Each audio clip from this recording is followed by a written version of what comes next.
menyusun ya kurikulum itu berbasis industri mungkin ya begitu ya.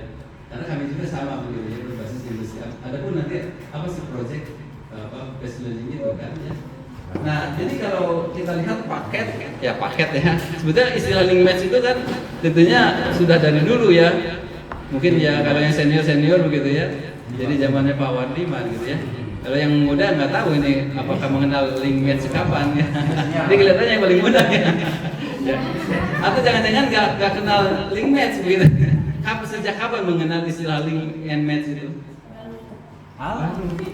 Kelihatan milenialnya. Kalau bapak kayaknya yang bukan handphone ini selenial. Seniornya milenial, jangan kolonial. Konotasinya buruk. Kalau milenial. Selenial kelihatan senior tapi ya milenial gitu ya. Seniornya milenial gitu ya. Jangan kolonial lah. Konotasinya buruk ya termasuk saya. Kalau saya sendiri di PT Posnya sudah alhamdulillah kembali sudah pensiun gitu ya. Tetapi untuk jadi dosen ternyata ada perpanjang umur. Jadi sampai 65 ya. Kalau jadi profesor bisa sampai 70 dan bisa diperpanjang ya. Kalau guru sekarang berapa? 60 masih itu kan? 50. Kebijakan yang baru 60 masih ya. Ya. Gurunya sama-sama Pak Wika. Saya di Politeknik beberapa kesempatan bertemu dengan Pak Wika dan Pak direkturnya gitu Pak. Kalau sekarang Pak Beni begitu karena kebetulan tetanggaan di Bandung, beliau di Polman gitu jadi dekat. Dan kami juga termasuk yang kemarin itu memenangkan hibah sekitar 14 miliar 2014 itu. Jadi alhamdulillah saya mendapatkan kesempatan untuk studi bandingnya ke bersama rombongan dari kementerian ke Kanada. Ya, intinya ini begini. Dan nanti nyambung ke sini ke link and match begitu ya. Bahwa ya sama prinsipnya kita juga belajar dari vokasi kita belajar dari Amerika gitu ya. Makanya ada kerjasama waktu itu dengan kok lupa saya Amerika itu beberapa program tapi itu sudah tidak ada ya. Kebetulan saya waktu itu apply tapi skor TOEFL-nya kalau ke Amerika harus pas 500 kurang 500 ya tidak nyampe. Akhirnya saya waktu itu kesempatan ke Kanada. Nah, pada dasarnya mereka itu college itu akademik berarti ya. Vokasi gitu ya. Nah, vokasi itu pada 2014 di Kanada itu sudah sampai 50-50 dengan universitas. Jadi sama ternyata pandangan mereka itu, ini membuka wawasan gitu ya. Pemikiran orang Amerika atau Kanada itu sama dengan pemikiran orang-orang kita ya pada saat ini mungkin ya. Karena apa? Kalau orang tua atau kita memasukkan anaknya ke universitas merasa bangga gitu. Ya sebenarnya saya besarnya di Politeknik karena kebetulan dia ada pelatihan ada apa tentang Politeknik, dapat hibah dari Politeknik, pengembangan Politeknik gitu ya.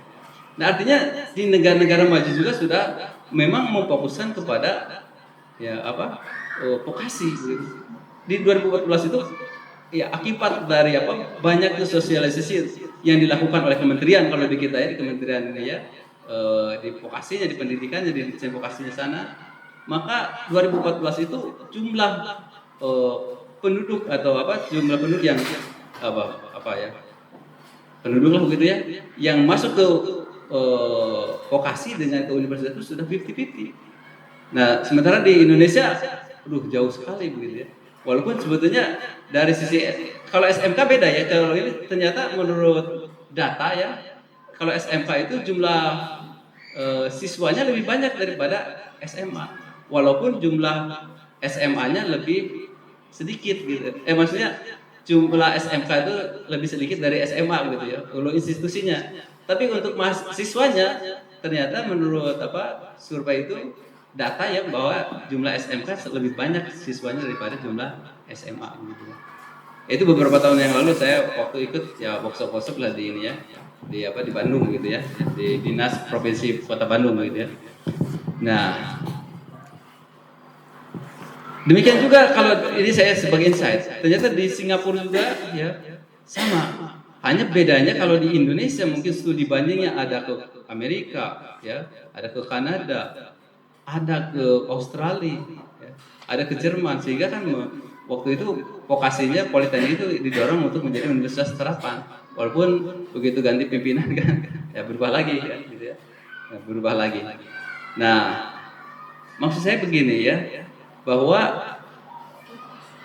awal Pak Presiden juga Pak Jokowi ketika beliau 2014, bagaimana beliau juga mempromosikan tentang vokasi. Ya. Jadi artinya perhatian pemerintah terhadap vokasi sangat tinggi. Ya. Demikian juga dengan dunia industri, sebetulnya dunia industri juga menyukai vokasi. Ya, dari hasil pengalaman saya banyak berhubungan dengan industri. Malah begini ya, kalau anak S1 dengan S1 terapan atau D4 dan anak D3 begitu masuk, kebetulan kami sektornya logistik, maka dia digaji sama. Dan ditempatkan pada tempat yang sama, biasanya di paling awal gitu ya. Jadi foreman gitu ya. Nah, kenapa ditempatkan seperti itu? Dia punya alasan. Karena nanti ketika dipromosikan jadi supervisor, maka dia harus sudah mengetahui pekerjaan dari bawah, sehingga nanti dia bisa mengawasi dengan baik. Nah, seperti itu. Nah, prolognya ya. Maka di Singapura sendiri juga itu diplom, non degree, ya. Karena kami bekerjasama juga dengan Republik Politeknik di Singapura itu. Dia non degree. Demikian juga di Malaysia ada Politeknik Nilai yang bekerjasama dengan kami juga. Mereka itu diplom, ya. Nah, tentunya ya nggak apa-apa lah, itu perbedaan gitu ya. Artinya di kita lebih kaya gitu. Selain politeknik kan kita punya, kalau di pendidikan tingginya nanti ada ada akademi komunitas juga gitu ya. Dan sekolah vokasi. Ya, maka kami berubah baju dari kemarin politeknik menjadi vokasi gitu ya. Nah, kembali kepada konsep ini, jadi ada paket 8 plus I begitu ya. Ini paket link match gitu ya, 8 plus I ya. Dimana sebetulnya kalau kita lihat di sini ya, bahwa di sini kurikulum itu sebetulnya sebagai fondasi gitu ya. Sebagai fondasi. Nah, konsepnya ada di mana di sini ya? Di sini nih, pembelajaran ya berbasis project real di dunia kerja gitu ya. Implementasinya di mana? Nih, di riset dan TEPA ini. Riset ya, terapan dan ini teaching factory atau teaching industry ya. Jadi konsepnya ada di, fondasinya ada di kurikulum ya. Konsepnya ada di ya pembelajaran berbasis project atau project based learning gitu ya. Dan ini kan di negara-negara seperti Singapura sudah dikembangkan. Maka ketika kami dapat kerjasama ada hibah dari Temasek, ya anak-anak diberikan sebuah kasus begitu dia berkunjung dulu ke industri, nanti dia dipecahkan di situ. Nah, tapi itu hanya berbasis itu model ini, model Maksud saya gini, menurut ala ini project based learning ala Pak Wikan itu namanya project-projectan gitu ya. Jadi seolah-olah project itu dibawa ke sini, gitu ya. Dibuatlah dipecahkan di kampus. Tapi itu baru project-projectan kata Pak Wikan. Ya nggak apa-apa kan? Saya ada referensi beliau, jadi menyampaikan statement dari beliau. Tentunya walaupun nanti ada yang tidak setuju, itu terlepas dari itu. Tapi ini konsep seperti itu. Ya, bagaimana supaya kan tadi kita agar ini namanya pembelajaran berbasis project real gitu ya. Artinya projectnya real yang nyata gitu ya, bukan project-projectan. Walaupun nanti beberapa yang saya kunjungi di SMK ya dia sudah mempunyai tentunya teaching factory-nya gitu ya. Ada yang kalau ada yang ini kebetulan kami di jurusan logistik ada beberapa SMK sekarang yang membuka program studi manajemen logistik atau teknik logistik. Ya. Di mana kantor pos dihadirkan di situ gitu ya. Jadi dibawa ke sekolahnya ke SMK. Kalau di Bandung SMK 11 gitu ya. SMK 11 Bandung atau SMK 3 Bandung ya. Di Garut ada SMK 1 Garut ya. Nah, itu kantor posnya dibawa di Subang, SMK 2 Subang, kantor posnya dibawa ke kampus gitu. Nanti yang mengelola siswanya. Tentunya dipandu artinya disupervisi oleh ketua program studinya begitu ya. Oh, termasuk SMK ini juga SMK 1 Subang ya, SMK 1 Subang, 1 dan 2 Subang gitu ya. Nah, itu kantor posnya itu ya, di bawah. Nah, nanti bagaimana kaitannya dengan nanti project based learning ini? Project based learning ini. Jadi intinya kurikulum sebagai fondasinya ya. tentunya kan mungkin tadi sudah dibahas bagaimana kurikulum berbasis industri begitu ya. Nah, kemudian ya ada di sini ada apa konsepnya? Konsep apa pembelajaran berbasis project real dan ada riset terapan atau teaching factory ya. Mungkin kalau di pendidikan tinggi ada riset terapannya. Tapi saya pikir tentunya di SMK juga ada riset terapannya.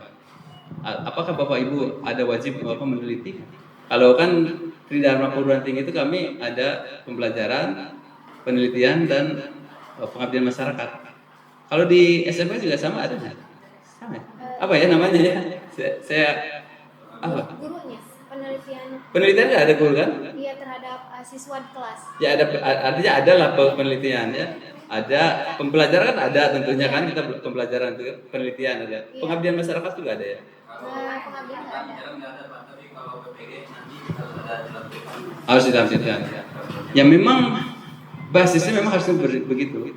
Nah ini saya mengutip kata-kata Prof. Halim Hakim, ya, beliau itu waktu itu ya dosen dari ITB, tapi dia sebagai kepala Kopertis waktu itu LLDT kalau sekarang. Nah beliau mengatakan bahwa kalau seorang dosen lah guru lah sama ya, dia bisa belajar, bisa mengajar, tetapi dia belum tentu bisa meneliti.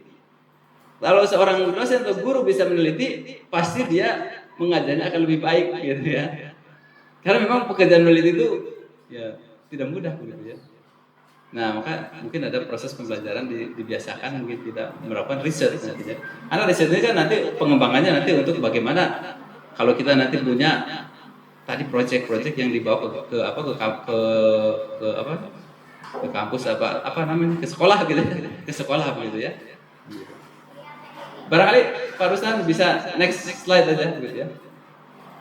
Nah, jadi paparan ini berangkat dari pemikiran kita ya. Jadi menurut Pak Wikan, ya nggak apa-apa lah saya kutip lah ini Pak Wikan, saya di sini referensinya dari Pak Wikan lah hasil workshop gitu ya nggak apa-apa. Ya biar jadi amal jariah buat beliau ya. Bukan berarti untuk plagiarisme gitu ya. Tapi ini menyampaikan lah tadi beliau nggak apa-apa lah karena beliau guru kita bersama gitu ya. Guru kita bersama dan saya beberapa kali ketemu dengan beliau. Jadi ini ada konsep ya growth mindset kita ya. Jadi bagaimana melihat kondisi SDM kita saat ini ya. Yang katanya nanti kan 2045 kan Indonesia emas itu gitu ya. Insya Allah ya, mudah-mudahan insya Allah kalau Bapak kalau diberikan panjang umur masih ada. Kalau saya belum tentu. Berapa 20 tahun lagi ya. Berapa? 22 tahun lagi. 2 tahun ya, 22 ya. 22 tahun lagi saya sekarang tambah 57 berarti sudah walau Allah gitu ya. Ya karena sunnah Rasulnya 63 begitu ya. Ya, makanya saya akan manfaatkan di Sukabumi itu hari ini gitu. Karena saya khawatir belum tidak sempat lagi untuk datang ke sini begitu ya. Ya, jadi ada apa? Jadi terobosan dan inovasi ya. Ternyata tidak ada yang menyingkatnya ini apa? PJBL gitu ya. Ya. Jadi pembelajaran berbasis ya project gitu atau project based learning gitu ya. Tidak ada yang di sini disingkatan J-nya kecil, tapi nggak apa. Artinya kita ketika ini jangan sampai tertukar dengan apa PBL. Ada yang istilah PBL yang lain, ibu-ibu. Ingat nggak apa? Project based learning. Ya project based learning ada istilah lain. Selain PBL itu apa? Project based learning dan ada satu lagi apa? Problem based learning. Jadi jangan tertukar dengan problem based learning karena berbeda ya. Jadi berbeda dengan problem based learning. Maka ada yang menyingkat di sini PJ kecil BL ya. Ya plus Pak, ya terobosan dan inovasinya apa ya? Ini tadi ini sebagai apa tadi konsep apa dari konsepnya kan project based learning ini ya. Konsep apa project based learning ini dan nanti implementasinya pada TEPA teaching factory. Nah, mungkin kalau di sini sudah ada belum teaching factory-nya?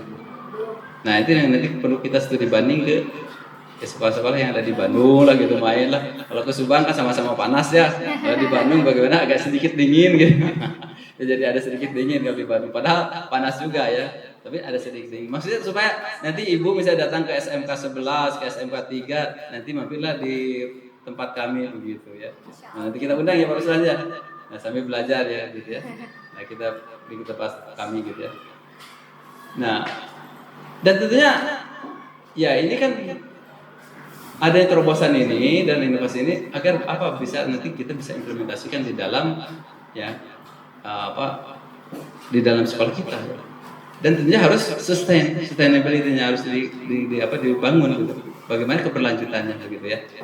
Nah, next Pak Ruslan. Ini deh hilang ininya USB-nya baru sabutan. Ya, ketika dicabut. Nah, jadi kembali mengawali kepada itu tentunya ini sudah familiar bagi Bapak Ibu ya. Ya kalau Pak Ruslan juga di awal-awal, nah si Pak Hilman BMW. Nah, macam ini sebetulnya BMW-nya M-nya itu bisa jadi 2 gitu. Kata Pak Ruslan itu katanya. Kalau yang masih bujangan ya. Jadi lulus dari sekolah pertama kan dia bisa bekerja, harapannya tentunya itu ya. Tetapi ya tentunya kalau berbeda dengan di kota ya, saya lihat kalau misalnya di Subang memang mayoritas ya lebih mungkin dari 80% dia ingin bekerja. Yang wirausahanya tentunya sedikit sebetulnya jumlahnya. Ya sisanya melanjutkan. Dan M yang berikutnya yang keempat ada menikah. Ada menikah ya. Jadi ada 4M itu urusannya. Jadi ini bukan melanjutkan tapi nanti ada menikah gitu. Karena ada yang perempuan ya kalau kita sebagai orang tua kalau sudah ada jodohnya ngapain ditahan-tahan ya sudah aja nikahkan aja. Kalau sekolah kan bisa bareng bisa langsung bisa nanti sambil nikah sambil mengurus anak keluarga. Karena apa? Pemerintah sudah sekarang menyediakan wadah untuk mereka yang sudah lulus kemudian punya pengalaman dan ingin melanjutkan kuliah bisa melalui program RPL. Cuma RPL-nya bukan RPL yang di Bapak Ibu. Ya kalau di Bapak Ibu kan rekayasa perangkat lunak. Kalau di universitas ya di seluruh universitas termasuk kami waktu itu Politeknik mendapatkan penugasan. Dari 34 politeknik itu salah satunya kami gitu ya. Di awal sebelum didorong oleh Ditjen Pendidikan Tinggi. Jadi sekarang semua universitas udah baik vokasi maupun universitas non vokasi gitu ya. Disebut non vokasi gitu ya. Karena kalau istilah Pak Ditjen lama Pak Patono itu kalau S1 itu yang biasa mah apa katanya itu S1 tulis-tulis ya. Istilahnya S1 tulis-tulis. Kalau kita kan ada S1 terapan gitu ya. Berarti kan vokasi. Ini kan saya ngomongnya di vokasi gitu kan. Kalau ini kan di SMA nanti saya dimarahin pulang-pulang nanti. Nanti enggak diantar. Diarah itu diulang-ulang diarah gitu, cegat. Nah, karena kita berbicara vokasi ya gitu ya. Kita berbicara itu. Jadi tentunya ya yang berikutnya nah ini permasalahan lain ya berdasarkan tentunya ya pengalaman ya kami ya barusan dengan saya waktu itu satu tim di bidang kemahasiswaan ya dan kerjasama gitu ya. Dan pengalaman kami ya permasalahannya kan nanti gini ada pertanyaan ya puaskah pengguna lulusan kita gitu ya atau Dudi atau Iduka ya ada istilah Dudi mah dunia industri kalau ada Iduka ya dunia apa? Iduka itu industri, dunia usaha dan dunia kerja ya. Jadi itu ya dikembangkan ya. Jadi Iduka industri ya kemudian apa? Dunia usaha dan dunia kerja gitu. Apakah merasa puas terhadap ya lulusan kita? Ini kayaknya kalau 1 jam tidak cukup nih saya udah kasih tahu ini. Ya, kalau bapak-bapak selalu aja tenang aja kalau mau kecepatan 20, 30 kita merayap gitu ya. Sambil ini saya mendengarkan aja ya. Kalau di siang hari. Ya. Boleh Pak sambil minum. Mestinya sambil ngopi ya Bu ya. Iya gitu ya. Ya, cuma saya setelah mendapatkan rawatan masalah jantung jadi meninggalkan kopi. Ya, oke. Berikutnya punten Pak Ruslan, aduh ya di ini. Nah, jadi ini sebetulnya yang diinginkan oleh yang diinginkan dari industri, aspirasi yang diinginkan oleh industri ya. Ya, sebetulnya ada riset, cuma saya tidak dokumentasikan ya. Menurut riset di Amerika itu 85% pekerja itu dipecat bukan karena hard skill, tapi dia karena soft skill.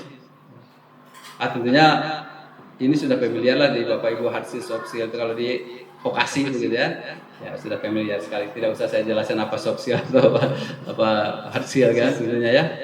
Nah, itu pengalaman di Amerika katanya. Jadi 85 pegawai itu dipecat bukan karena hard skill, tapi karena soft skill. Nah, ini pengalaman saya paparkanlah, biarlah kalau ini bisa dibaca lah gitu. Ya bisa dibaca gitu. Ini pengalaman yang saya dapat gitu ya, ini yang sangat berharga, mungkin bisa ditiru oleh, atau ya, bukan ditiru ya, jangan ditiru sebenarnya kalau pengalaman jelek ya, tapi dijadikan pengalaman aja gitu ya. Ada anak kami diminta oleh industri, Pak Ilman minta anak untuk jadi supervisor, kirim. Ini anak itu PK-nya bagus, di atas 3,5 ya. Saya waktu itu 3, sekian lah itu di atas, tapi di atas 3,5 persisnya saya lupa. Anak ini baik, sopan gitu ya. Udah baiklah anaknya gitu. Nyantri ke Mesir gitu ya. Saya kirim. Alhamdulillah. Pak Hilman, saya resign. Lah kok resign?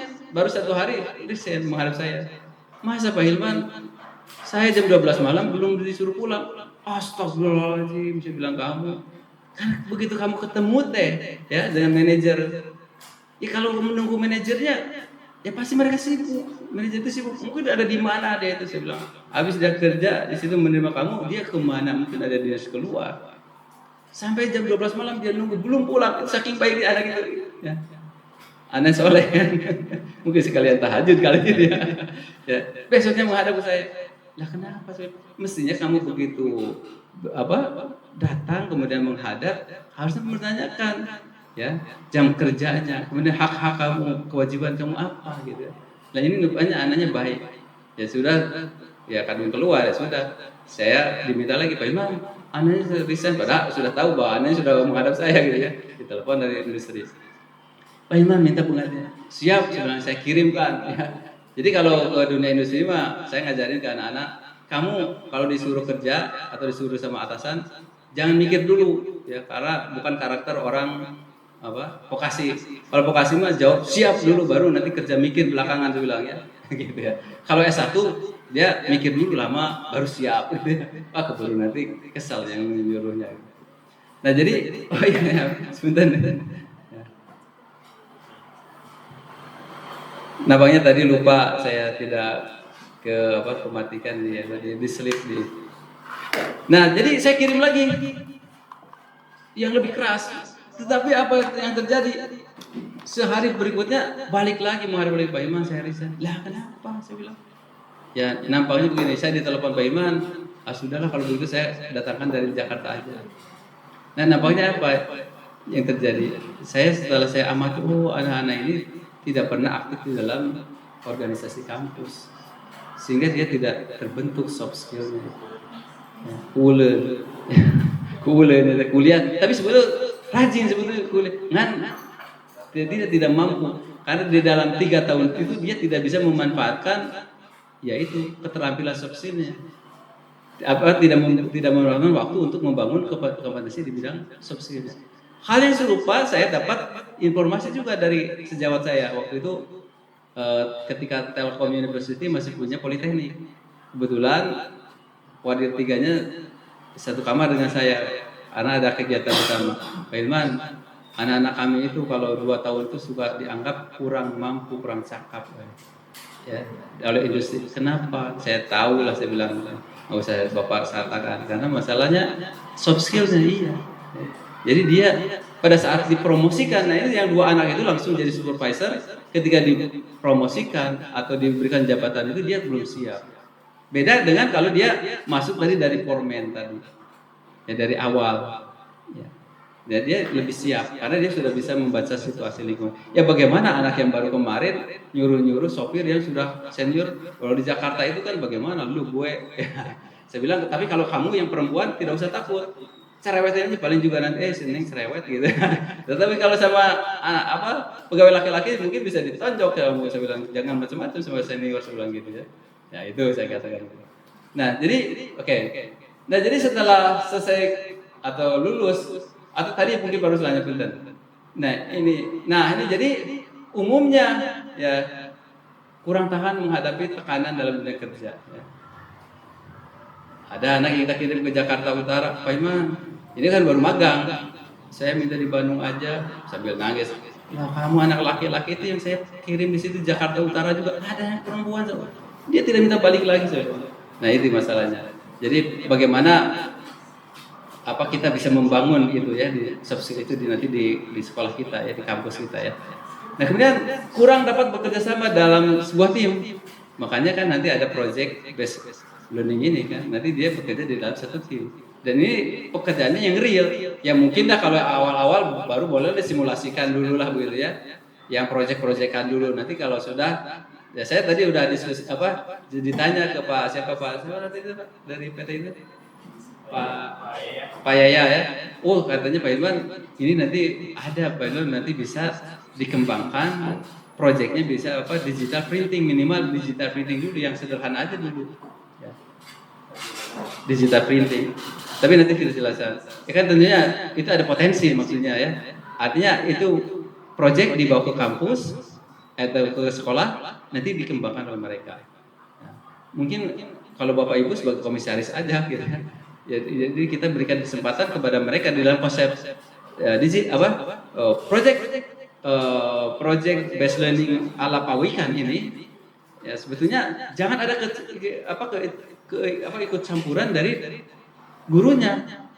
Kalau yang mendapatkan proyeknya biarin aja ya saya singkat lah, mungkin lah tidak semuanya ini nanti saya singkat-singkat aja ya, tapi ceritanya lah ini saya sampaikan lagi kepada Bapak Ibu bahwa nanti di dalam project based learning ini ya, jadi tidak ada peran dari guru, misalnya mencarikan proyeknya, biarin anak-anak jadi proyek, mulai deh katakanlah dari CEO-nya, ya, nanti ada yang memasarkannya, nanti ada yang produksinya, biar dia yang melakukan.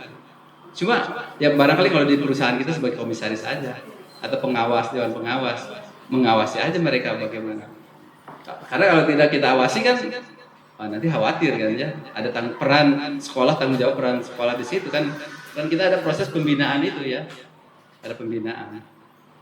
Tetapi ya kita menarik keluar, katakanlah kita sebagai komisaris begitu ya, atau dewan pengawasnya begitu ya.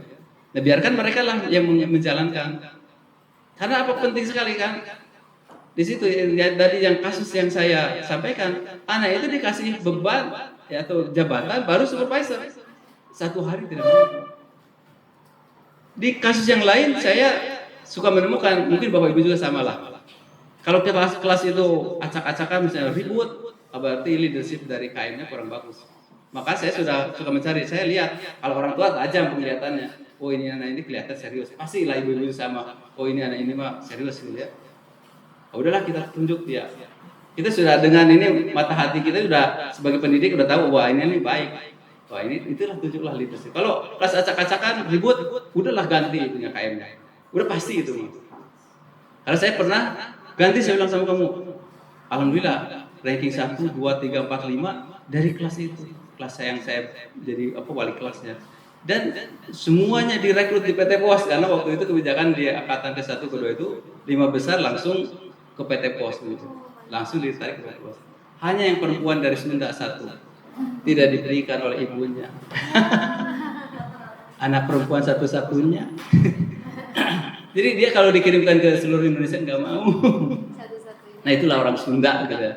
Makanya ketika saya ketemu salah satu direktur di Jakarta dari Ion Group, Pak Iman, kapan katanya anak-anaknya mau dikirim ke kami? Oh iya, saya bilang nanti saya komunikasikan dengan Ibu Anita, saya katakan. Ya, terus dia bilang ngobrol sama koleganya kalau mau cari anak logistik ke Poltekpos saja, apalagi yang dari luar. Oh saya bilang maksudnya dari luar itu dari luar Bandung. Ya, saya ketawa. Iya. Yang gitu, maksudnya luar Jabar, ya itu beda. Jadi kalau yang Bandung, Jabar, itu harus dilatih oleh kita ya. Jadi kadang-kadang kitanya yang nggak ngasih, nggak enak gitu ya. Oh nggak sih. Ibu ini nyambung nggak Bu? Kayaknya ini nyambung nggak? Yes.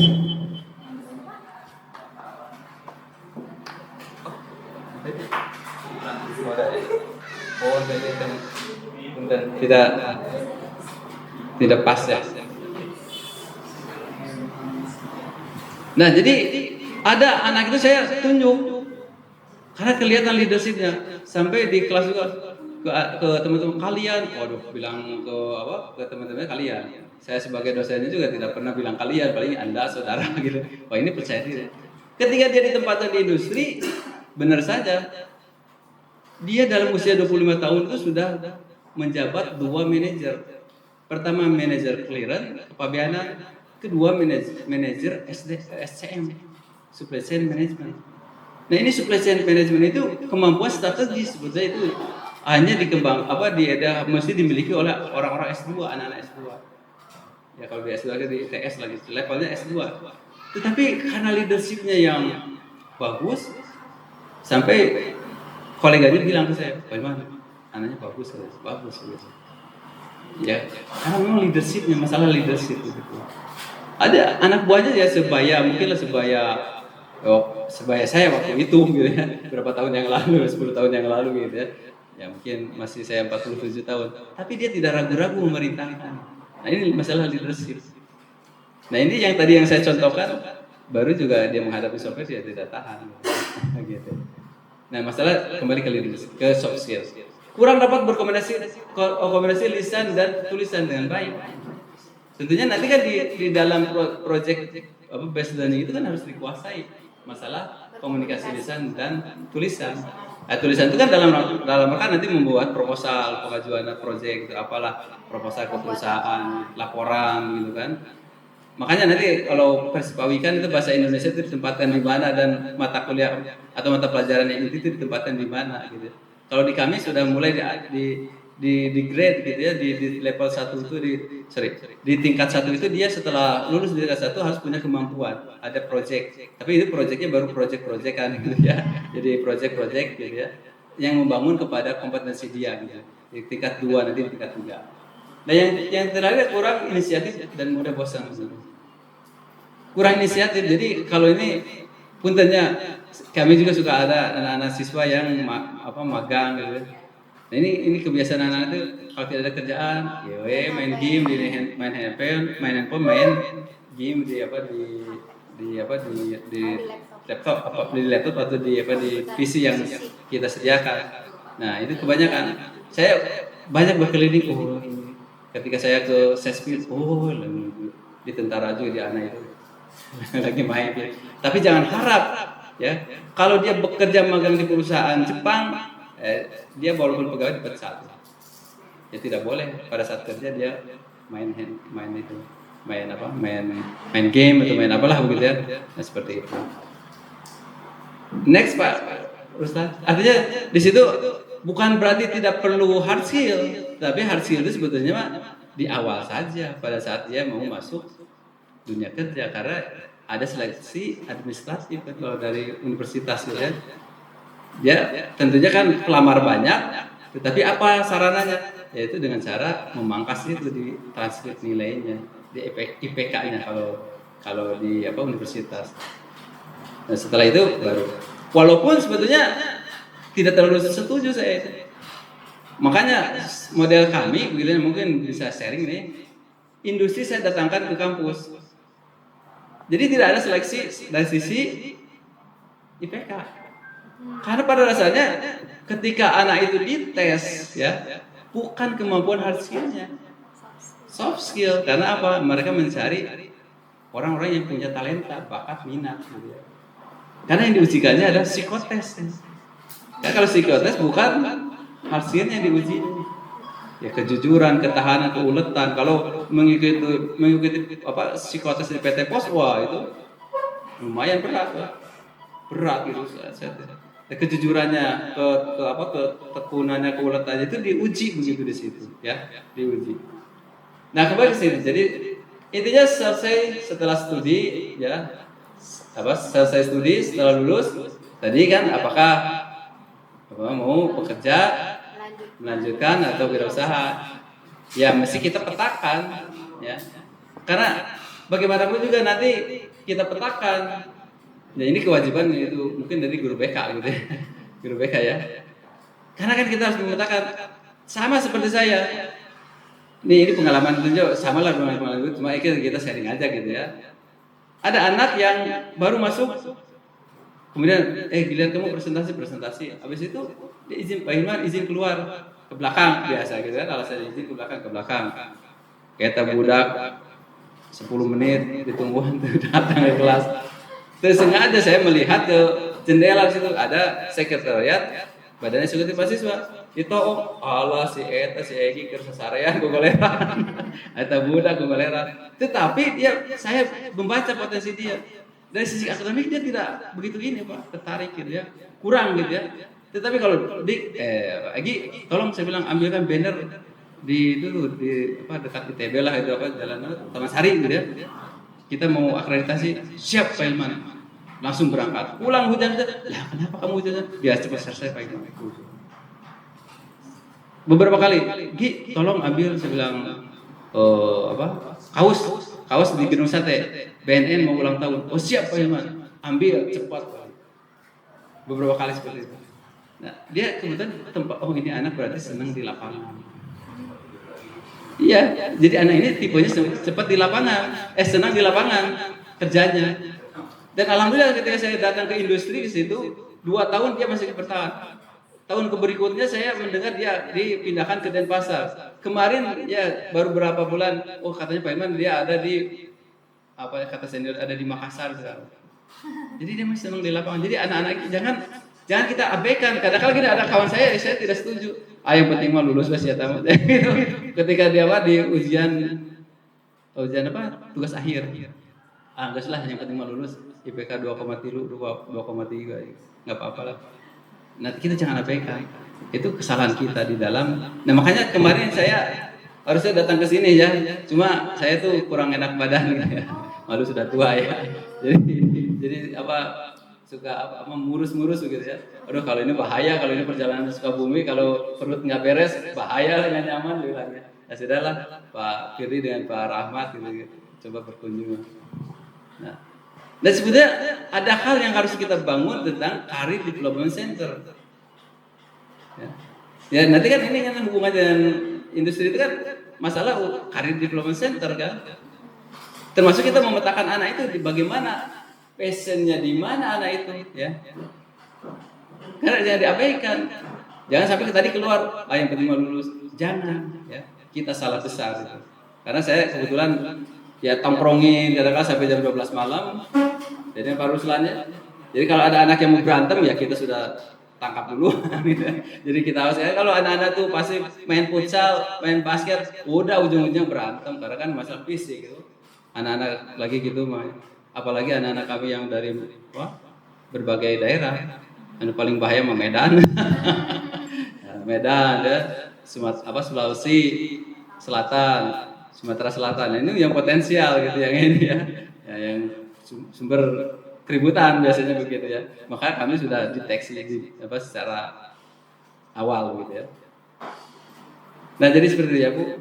Jadi tentunya nanti kita harus petakan anak itu passionnya di mana sebetulnya. Kan ada yang senang menganalisis ya. Ada yang senang di lapangannya kita arahkan. Ya termasuk nanti yang model Pak Wikan itu jadi jangan anak itu diseragamkan di dalam konteks kurikulum merdeka.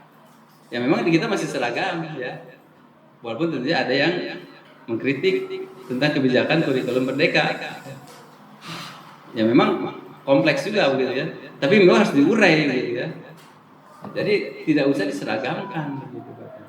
Nah, paling tidak kita bisa membawa ya project based learning ini nanti di kesempatannya di project based learning ini ya.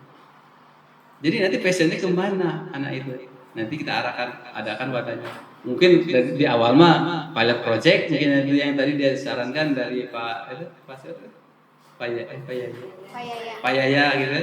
Nah katanya mungkin Pak Iman ada potensi untuk sementara di digital printing katanya. Nanti tinggal dikembangkan ke arah mana gitu. Nah ini sebagai ini aja yang penting bagaimana menggerakkan siswa itu ya supaya ada keterlibatan secara langsung. Nah, oke. Jadi nantinya ya ke arah sinilah. Ya intinya mah gini, bahwa IPK atau nilai raport itu ya nanti hanya pelengkap aja pada saat awal. Tetapi intinya nanti bagaimana karir dia bisa pesat itu ya dipengaruhi oleh tadi soft skill yang dimiliki, yang kita bangun. Makanya kalau di kami ya disediakan ya walaupun terbatas juga ya disediakan unit-unit ya, UKM itu unit kegiatan mahasiswa ya, unit kegiatan mahasiswa dibanyakin aja ya, supaya minimal anak itu aktif di dalam organisasi. Karena kita juga harus membaca pola industri terutama BUMN ya. Ya hampir sama karakteristiknya seperti PT Pos. Dia akan merekrut mahasiswa itu yang memang dia aktif di dalam kegiatan kampusnya. Karena nanti ada di dalam konteks wawancaranya ada disimulasikan bagaimana Anda diberikan kasus, silakan kasus ini dipecahkan di organisasi saudara yang pernah saudara masuki gitu.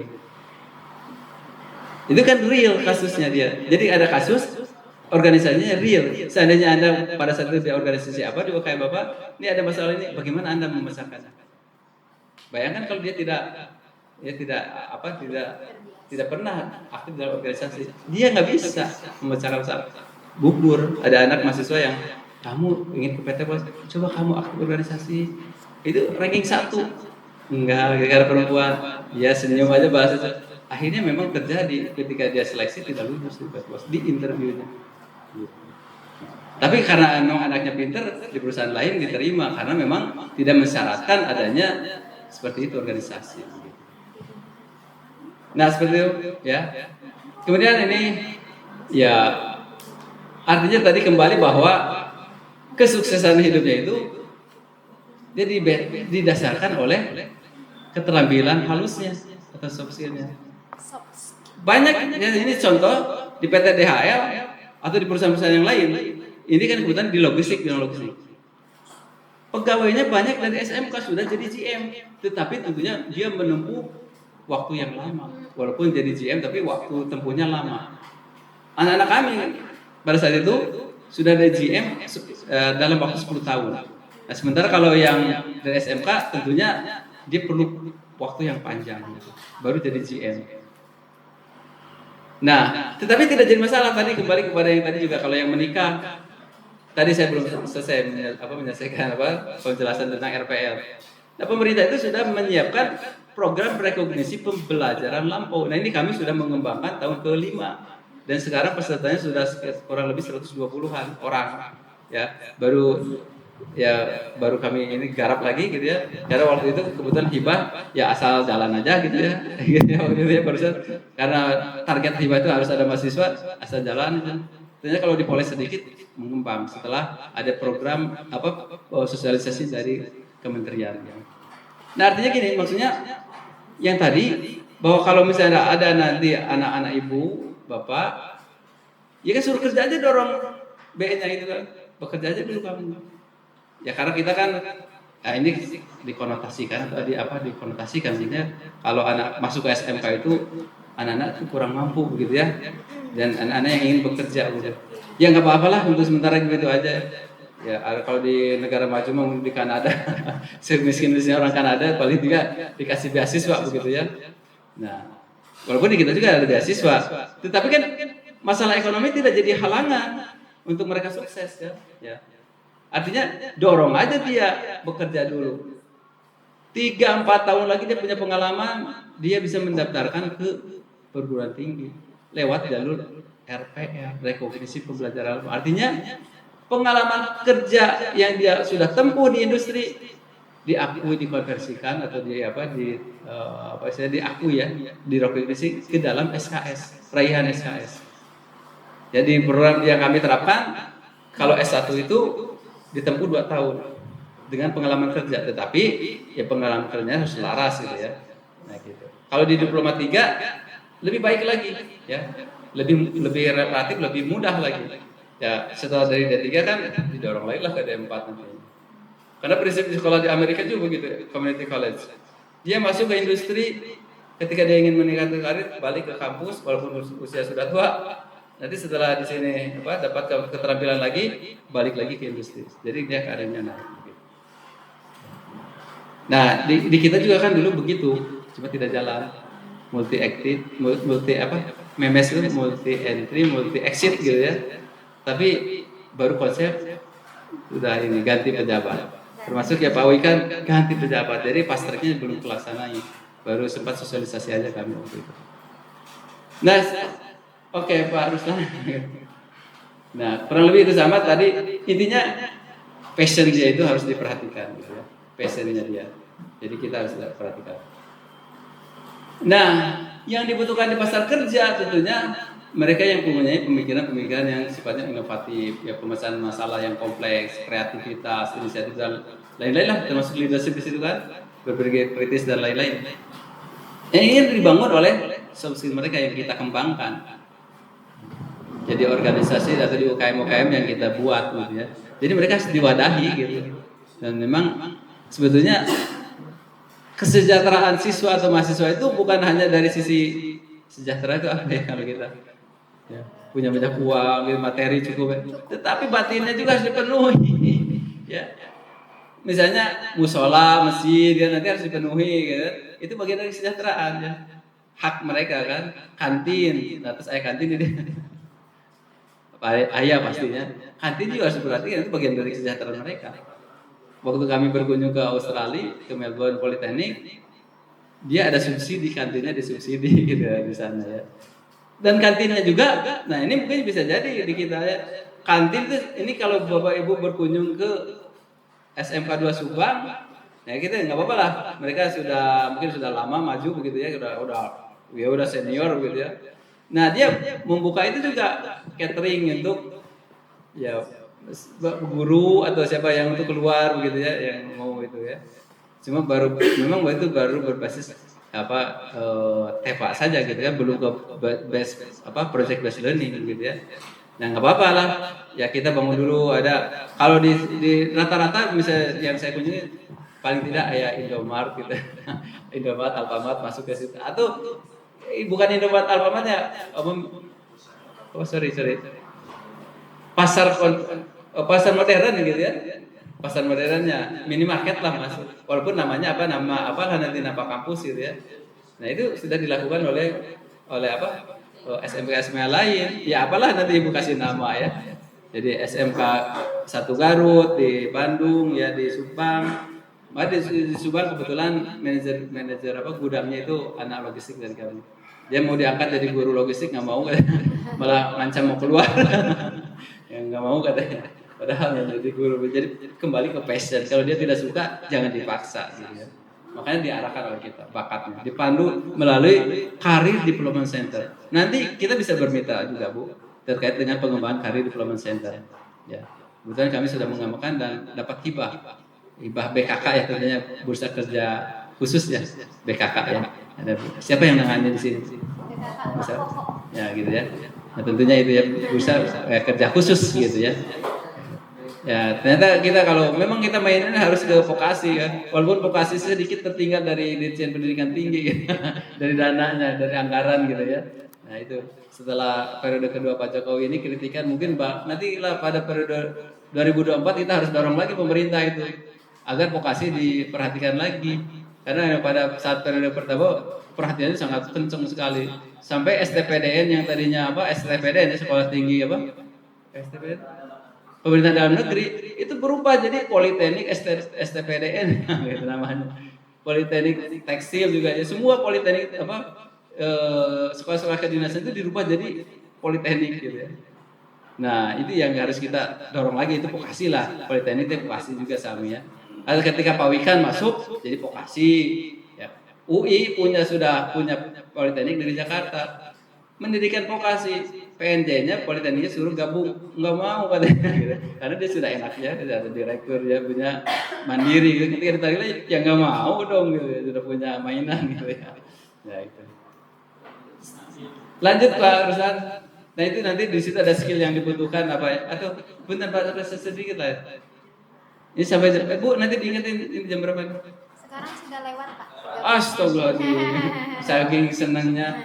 Ya intinya ini terkait dengan soft skill, mungkin Pak Ruslan sedikit Nah ini tentang mungkinlah teaching factory, konsep teaching factory adalah konsep pembelajaran SMK berbasis industri bisnis yang tadi ya. Jadi mereka dilibatkan di kita di dalam rangka mengembangkan kurikulum berbasis industri ya. Jadi dia masuk di kurikulum pengembangan kurikulum, kita ajak undang. Kami juga sama menggunakan industri ya. Selain itu juga ya kita datangkan dosen mereka ke datangkan mereka untuk menjadi pengajar kita ya. Dan sebaliknya, ini di negara maju di Kanada belum bisa Bapak Ibu ngajar di SMK sebetulnya. Kalau belum Ibu Bapak di industri. Di Amerika itu di Kanada itu harus. Kalau belum bukan orang dari industri berarti kita harus dimagangkan di industri.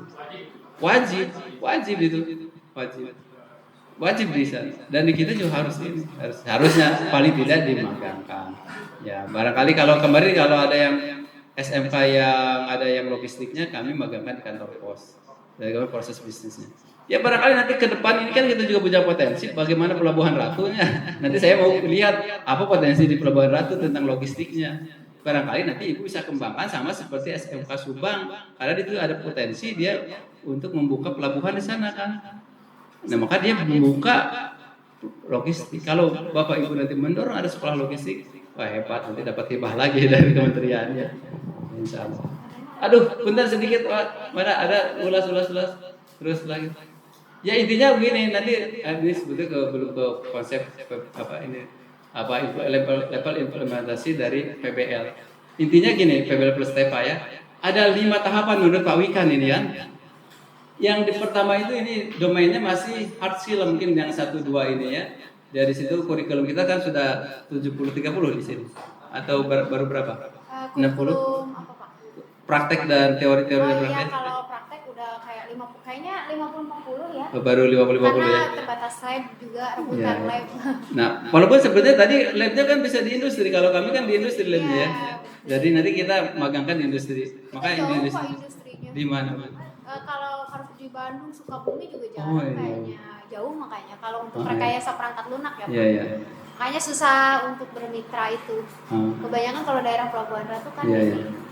Nah, coba nanti kita ada mungkin gagasan tadi bagaimana kita kembangkan program studi yang memang untuk mendukung pemerintahan daerah kita. Apa potensi di daerah kita itu kembangkan supaya nanti project based learning bisa dihadirkan ke sekolah kita ya. Nah di tahap ketiga sudah mungkin di sini sudah ada soft skill dan karakter ya, sikap gitu ya. Dan nanti di tahap yang terakhir yang 5 itu sudah ya syarat dengan soft skill, karakter dan ya ini sikap kita. Dan karena itu yang penting di dalam industri. Yang tadi saya katakan 85% orang di Amerika bekerja dipecat bukan karena hard skill tapi karena soft skill. Ada lagi Pak Ustaz? Nah implementasinya kurang begini ya. Di awal itu kan di sekolah itu di SMK ini mata pelajaran yang disekat-sekat gitu ya, masih parsial. Nanti baru di level ini sekat itu dibuka, kemudian di level 3-nya materi tidak hanya teknis hard skill saja, tetapi nanti di sininya nanti soft ya kelihatannya sudah ada apa-apa itu ya. Baru di sini nanti dikembangkan teaching factory. Mungkin di slide berikutnya Pak Ustaz. Nah mungkin sampai slide ini aja lah ya. Nah nanti kan ini dibawa ke dalam kampus kita gitu ya. Nah nanti kalau oke lah misalnya nanti kita udahlah project awal pilot project yang mudah tadi digital printing, bagaimana nih yang modalnya relatif kecil gitu ya, bawa dulu lah ke sini. Nanti yang menanganinya semua anak-anak mulai dari tenaga pemasarnya, dari katakanlah ditunjuk sebagai manajernya, begitu pimpinannya. Nah nanti kita sebagai pengawas aja, anggaplah kita komisaris atau owner, pemilik. Ya pemiliknya berarti dari komisaris kan, bisa ini atau pemegang saham gitu ya. Kita bisa mengawasi mereka. Semuanya dilibatkan mereka dalam rangka membangun tadi supaya dia siap di industri. Karena saya katakan tadi di perusahaan logistik banyak yang dari SMK dan dia punya karir gitu. Walaupun tentunya nanti ya agak lambat begitu ya. Gitu. Karena memang ada yang dari vokasi dan pendidikan tinggi begitu. Tapi dia berkarir di sana. Berkarir. Nah, mungkinlah seperti itu ya. Nah, ini konsep secara umumnya nanti dibaca aja. Ya kurang lebih begitulah ini konsep-konsep. Intinya apa yang saya sampaikan itu mungkinlah itu hanya sharing gitu ya. Ya jadi sebagai kesimpulan bahwa project Ya, pembelajaran berbasis project ini yang real bukan tadi project-projectan versi Pak Mika, tetapi mungkin ya bertahap tadi lah sesuai apa, ada tahap awal, tahap apa berkembang dan tahap nanti tahap siapnya gitu kan. Mungkin di awal bagaimana dikembangkan aja dulu, simulasikan sampai dirancang ulang gitu. Mungkin nanti ini kan tidak cukup satu kali pembicaraan ini kan bisa nanti dikembangkan. Ya bisa kita mengundang mitra yang lain lah gitu ya. Atau pakar yang lebih gitu ya. Nah, kami juga kalau diajak bermitra insya Allah ya, karena kami ada kegiatan pengabdian masyarakat. Setiap tahun itu ada dana yang dikembangkan dari institusi. Ya, barangkali itu Pak perusahaannya sambil main ke Pelabuhan Ratu gitu ya. Kamar berapa tadi yang tidak boleh dibuka? SBH ya. Ya begitu. Baik, kalau ada pertanyaan barangkali silakan, kalau ya dianggap ini. Kalau dianggap cukup, ya alhamdulillah. Nanti kita bisa bertemu lagi barangkali. Boleh nanti disampaikan kalau ada pertanyaan atau diskusi secara ya video call atau apalah gitu. Ada silakan. Ya. Kondisi dunia seperti ini Pak. Ya. Jadi peralatan memadai, cuma tenaga guru dalam hal ini sangat kurang. Ya Pak. Jadi ada kondisi di mana peralatan memenuhi Mengarai peralatan. Guru saat ini kita jauh di bawah. Rencananya apa yang Itu di jurusan ini ya tata busana. Menjahit ya. Guru yang kompeten ada berapa? cuma satu, Oh, dua lagi. Harus syaratnya berapa harus? Kalau di perguruan tinggi harus 5 ya, kalau di sini ada berapa? 5 kurang apa ya? Lupa saya. Berapa ya? Guru produktif namanya ya? Iya produktif. Tapi itu kurang Iya. rasio. Iya. Tapi saya pikir begini kan, guru produktif itu bisa jadi leadernya di situ ya. Kan nanti bisa menggunakan ya guru-guru yang muda begitu terlibat di situ ya. Begitu. Nah, tinggal cobalah nanti misalnya kita di SMK 1 Garut ya. Bukan. Oh, Tasik ya, dia SMA 1 Tasik ya. Dia mengembangkan ke arah situ. Walaupun dia memang kepala sekolahnya itu dia yang mengembangkan mobil SMK gitu. Oh, saya dulu terlibat di SMK Pak Imas sebelum ke sini gitu ya. Pak Wawan namanya itu ya. Nah, dia juga ada itu ya. Terus di yang busana itu di SMK mana lagi ya? Mungkin nanti kalau di Bandung ada kan SMK berapa? 8 atau berapa? Nanti belajarlah ke SMK Bandung, pengembangan untuk tata busana SMK terkait tata busana. Iya. Nah, jadi diawali dengan Bapak studi banding dulu. Kami juga sama ketika mengembangkan prodi atau apa RPL gitu ya, atau apa LSP, kami kan sudah punya LSP. Mungkin Bapak juga mudah-mudahan ke depan sudah punya LSP. Nah, kami awali studi banding dulu. Nah, dari studi banding itu kan nanti kita bisa membangun kerjasama baik dengan sekolahnya atau nanti dengan mitra kita yang dari industri. Nah, nanti itu bisa boleh nanti proyeknya berarti ke proyek base-nya itu dari tata busana kan, tata busana diambil dibawa ke sini ya. Nanti biar dia yang mengerjakan, bukan berarti begini proyek base itu kita sebagai guru mencarikan proyek, nah anak-anak kerjain. Nah itu mah dia mentalnya pekerja juga kan, maksudnya kan tadi supaya tumbuh leadershipnya, kemampuan wirausahanya tumbuh kan, soft skillnya jadi tumbuh. Siswanya dimagangkan dulu di industri. Industri dibawa ke sini aja. Bisa anaknya kita magangkan, tapi industrinya bawa ke sini. Tetapi begini, nanti ke depannya bisa begini, betul bisa aja mahasiswa dimagangkan. Ini kan magang semester berapa? Semester 3 ya. Anak itu kan semester 3 dimagangkan. Tapi yang kami kembangkan, pola yang kami kembangkan begini. Anak yang itu kan yang semester 3 itu dimagangkan. Kemudian dia jadi senior. Nah, nanti senior dia dilibatkan di dalam proyek ini. Jadi di dalam proyek itu bisa jadi anak tingkat 1, 2, 3 yang ya tentunya dia sebelum menyiapkan untuk kelulusan dia kan sampai semester 5 mungkin ya dilibatkan. Kalau semester 6 kan dia sudah fokus mungkin ya. Begitu ya. Jadi kalau di situ kalau kayak pernah ada di situ Pak Rusan contoh yang punten di yang terakhir itu di kurikulumnya. Nah, itu kan misalnya kali ini kebetulan di perguruan tinggi ya tinggal disesuaikan aja. Bagaimana misalnya semester 1 2 itu dikembangkan gitu ya, atau diajarin mata kuliah lainnya. Di mana di situ ada bahasa Indonesia diajarkan di semester 2. Di dalam rangka dia supaya kalau dia dilibatkan nanti tingkat 1 di project based learning ini, dia sudah bisa membuat konsep. Karena itu tidak mudah buat konsep itu. Ya. Karena kebetulan dari industri dulu suka membuat konsep kalau ya disuruh oleh pimpinan bikin konsep surat, itu kan tidak mudah. Ya. Ini saya lakukan dengan anak-anak buah, tolong bikin surat sudah. Itu menulis surat itu kalau tidak terbiasa bahasanya acak-acakan. Tapi kalau udah kita latih, ya ini ada ininya, polanya seperti ini kan. Nah itu bisa ya. Lama-lama gitu. Tadi kan kata Bapak, Ya. bukan Industri ya. Ya. Itu bagaimana caranya? Nah sama seperti yang Bapak undang ini. Ternyata industrinya yang berbeda kan. Nah, ini yang Bapak undang ini siapa Pak? Aduh Pak Yaya gitu. Itu kita ke industri. Nah saya juga begitu sama membantu SMK itu menghubungkan link kami, mitra kami kebetulan di logistik ya, untuk perusahaan logistik dan ada yang di IT. Nah nanti link kami silahkan digunakan. Nanti kita juga bantu untuk memagangkan sih.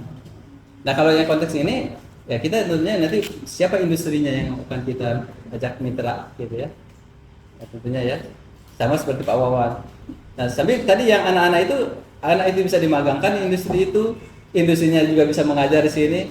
Nah konteksnya seperti itu tadi kan, konteksnya 8+I itu tadi ya, link and match. Nah kita bina aja itu industri itu. Kalau kita bina, dia datang terus ke kita. Tentunya kan Bapak sudah punya mitra industri belum di sini? Berapa banyak mitra industrinya? Ada berapa industrinya? Ya secara ini anak-anak kita RPL ya berapa? Mungkin secara industrinya jarang ya, cuma beberapa aja. Nah itu yang harus menjadi list di dalam ini. Dan kalau nanti ke depan dikembangkan CDC-nya. Jadi industri itu ada di situ. Nanti kita buat portal, bukan portal aplikasi CDC ya. Career Development Center. Career Development Center itu untuk menjembatani antara industri dengan anak-anak kita, lulusan kita. Ya kami sudah berbasis web, ya. Jadi nanti ngelamarnya di situ aja, dipertemukan aja di dalam web itu. Anak ngelamar ke perusahaan ini, karena perusahaannya nanti sudah minta ke kita, ke CDC-nya. Ya kita umumkan di situ. Tapi dia langsung bisa akses ke kita, dikasih akunnya, dikasih akun, kemudian dia publish. Nanti anak itu melamar ke situ. Jadi komunikasi sudah antara mereka. Tapi kita bisa memantau. Oh ini ada pergerakan ini berapa gitu ya, perusahaan apa gitu ya. Nah sebetulnya itu bisa dibangun, diawali dengan Bapak membuat studi banding dulu. Contohnya ke SMK Bandung itu ada SMK perusahaan. SMK berapa ya Pak? SMK 14 ada. 14 yang perusahaan itu ya. Jadi Bandung. Ya sambil mainlah ke Bandung nanti mampir di kami. Insya Allah pasti kami sambut. Kalau perlu kami antar lah ke sekolahnya gitu. Pak Ilman, Pak Ruslan, kita mau kunjungin ke SMK perusahaan, kita antar. Karena diawali dari situ dulu kan, ya apa? Tidak langsung ke industri kita temuin. Nah sebaiknya kita studi banding diawali dengan melakukan studi banding ke sekolah, studi banding ke industri, kunjungan ke industri, membangun kerjasama MOU gitu ya. Tapi kan awalnya kita harus ini dulu, konsepnya harus jelas dulu kita. Studi banding dulu lah ke SMK. Tapi sambil paralel, tentunya nanti kita bikin agenda. Kapan kita mau studi banding, kapan kita mau misalnya ke industri gitu kan, nanti dikembangkan itu. Kalau untuk mendapatkan katakanlah kepercayaan dari industri, supaya kalau pekerjaannya disuruhkan dikerjakan oleh siswa. Ya. Nah, Merayunya. betul. Inilah yang nanti tujuan akhir kita itu dalam proses pembelajaran berbasis proyek itu ya seperti itu. Tetapi nanti gini, jangan sampai mau versi Pak Hawi kan ya tadi ya. Bukan kita yang mencarikan proyeknya, ya di awal aja kita mengawali itu, tetapi selebihnya nanti anak-anak. Kalau itu sudah terbangun, ya kita anggaplah tadi pengawas atau owner gitu kan ya. Tapi tentunya kita juga tidak bisa melepaskan begitu aja, itu harus dipantau karena bagaimanapun juga membawa nama baik kita kan. Kalau nanya asal-asal bahaya gitu juga dengan mitra. Insya Allah itu akan ini. Kan dengan Bapak mengatakan bahwa oh kami SMK PK kok ya. Tahu lah, itu karena industri dapat insentif nanti dari pemerintah, dari kementerian. Kalau mau menerima kita ya, proses magang gitu kan, itu kan sekarang sudah didorong bahwa dia kalau menerima anak magang dapat insentif dengan berupa pajak gitu ya. Gitu. Ya tentunya bisa lah saya bilang. Ya tentu kita coba belajar dulu dengan rekan kita di SMK ya yang sudah mendirikan program itu. Yang ada program adalah Tata Busana itu. Insya Allah. Insya Allah bisa. Dan itu project based learningnya bisa lebih mudah gitu ya ketimbang yang lain-lainnya dengan yang RBL gitu. Ada juga di SMK Subang itu ya, tapi itu baru pasien itu tepat saja membawa bisnisnya ke sekolah, bisnisnya dibawa ke sekolah dikerjakan di sekolah, tapi dia akan menempatkan supervisornya dari perusahaan ya. PT apa saya lupa ya, SMK 2 Subang. Nah dia mengerjakan nih Pak kabel kelistrikan ya, katanya dia untuk motor NMAX dia mengerjakan itu di sekolahnya. Dan memang ada nanti ini produksinya gitu, kami berkunjung ke sana ya. Ada juga dia punya bisnis tahu Pak. Tapi itu baru itu konsep TEPA, bukan best learning, project best learning. Karena apa? Masih membayar pegawai gitu, untuk dengan pegawai. Seharusnya itu sayang, harusnya ditangani oleh siswanya. Itu best learning. Dan dia dijual ke pasar kemana dimasukkan ke swalayan. Nah itu kelihatannya kecil, tapi itu potensi. Yang penting kan anak itu bagaimana supaya dibangkitkan punya jiwa kewirausahaan. Ini sebagai pengalaman, anak kami sekarang banyak yang sukses karena awalnya jualan gorengan, jualan donat, waktu di kampus nggak apa-apa, saya katakan bagus. Karena apa? Membangun mindset tadi di awal. Ketika saya ketemu dengan Pak Menteri waktu itu di acara Kick kita ketemu dengan Pak Menteri yang sebelum ini ya, sebelum Pak sekarang ya, Pak Nadiem. Ada sebelumnya kan ada 2 menteri dulu ya. Tapi dengan menteri yang ke vokasinya ini bukan pendidikan tinggi. Pendidikan tinggi ya, Pak siapa Pak Menteri. Nah jadi anak itu Pak setelah Anies, setelah itu dia jualan donat. Tetapi sekarang Pak dia udah punya bisnis makanan, bisnis ini laptop, importer laptop bekas dan ini. Dia bekerja menyewakan ke kantor-kantor yang laptop itu ya, ada sewanya. Kemudian juga dia mengembangkan bisnis jam tangan. Awalnya jam tangan ya, kemudian hijab, sukses. Pada saat pandemi dia bilang ketika dia udah jadi pembicara masih muda. Kemarin Pak Iman semasa pandemi kita close 900 juta. Saya bilang kalau kita nangis ya 900 juta. Ya, itu kerja 20 tahun juga belum tentu ya, gitu 100 juta juga belum tentu kita punya bisa nabung secara ini gitu ya. Nah, ini 900 juta. Tetapi dia diawali dari bisnis gorengan, jualan gorengan di roda. Nah jadi yang penting itu membangun mindset anak-anak itu. Walaupun dari tahu gitu ya tadi, tapi kalau kita libatkan dia jadi pemasarnya, jadi manajer ininya, produksinya, jadi apa-apa, itu bisa kita lihat. Nah itu real. Tetapi pelatihannya apa? Nah, mungkin di konteksnya bisa didatangkan juga dari industri tadi ya. Dia melakukan pelatihan diundang dari Cibuntu ke sini, dari Cibuntu Bandung ya. Kalau tahu itu Cibuntu kan ya, identiknya. Setelah itu, setelah bisa dia maka dijalankan. Tapi sayang dijalankannya oleh pegawai, bukan oleh siswanya. Nanti kalau kami berkunjung ke sana, nanti kami sarankan akan itu dikelola oleh mahasiswa. Satu itu, bisnis air mineral. Kemudian ada bisnis minuman kemasan. Ya kalau sekarang bukan Taichi suka minuman kemasan apalah gitu kalau bukan Taichi gitu kan, kayak gitu lah gitu, susu gitu ya gitulah. Nah itu dikembangkan. Jadi ada dari jeruk nih lemon tea, ada lemon tea, dia kembangkan lemon tea. Cuma masalah nanti tinggal bagaimana quality controlnya, termasuk ya kesehatan itu. Gasnya gitu. Ini sudah sore jadi ngaco. Udah. Selain itu punya bisnis catering ya punya bisnis apa tadi minuman kemasan, terus air mineral, terus tahu, apa lagi ya? Oh ya tadi yang NMAX itu dibawa ke situ ya. Jadi dia jurusan apa itu lupa saya. Jadi membawa pekerjaan dari industri ke, tapi itu persennya masih tepat, nggak apa-apa lah.